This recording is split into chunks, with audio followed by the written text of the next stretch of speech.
Julia at Gerald may malaking pagsubok sa kanilang relasyon at nanganganib na baka mag-split ang dalawa dahil umano sa post ni Gerald sa Instagram.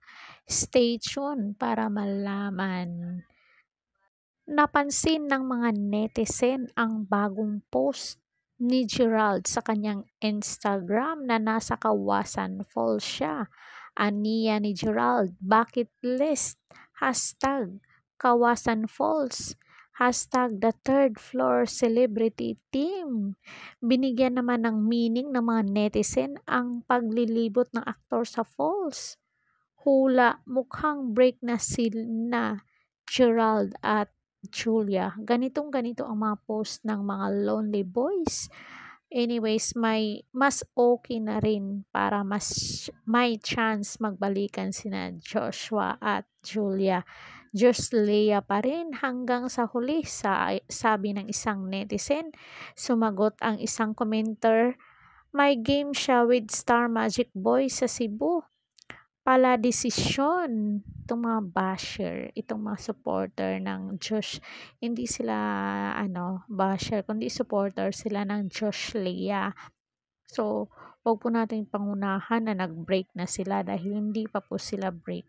Actually, aktibo na muli ang Josh Leah fandom. Marami ang nagdadasal na sana ay maghiwalay umano sina Gerald at Julia para magbalikan na raw ang Josh Leah. Sinyalis ba ito na nanganganib ang relasyon nila at nangangamoy split?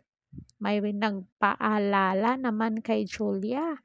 I hope you don't let the success of your movie and promotion go to your head. Don't forget who stood by you during the various seasons of your life. After all, you've seen how patient and supportive Gerald has been with you. Don't take that for granted. Sino kaya ang nag-ano dito? Wala naman tayong magagawa dito kung yan ang sinasabi ng mga netizen. Ang importante, solid ang samahan ni Gerald at Julia at wala namang napabalitang naghiwalay sila. Ang mga netizen lang talaga ang gustong maghiwalay sila. Siyempre, gusto nilang magbalikan ang Josh Leah. Alam naman nating walang problema itong si Gerald at Julia sa kanilang pagsasama. Kaya wag kayong mag-wish kasi masama po yung mag-wish na maghiwalay na yung dalawa. So yun lang mga marites. Don't forget to like, share, and subscribe Karidad Official TV para ma-update kayo sa ating mga latest chika dito sa showbiz. Ring bell all niyo ako. Hanggang sa muli and thank you so much.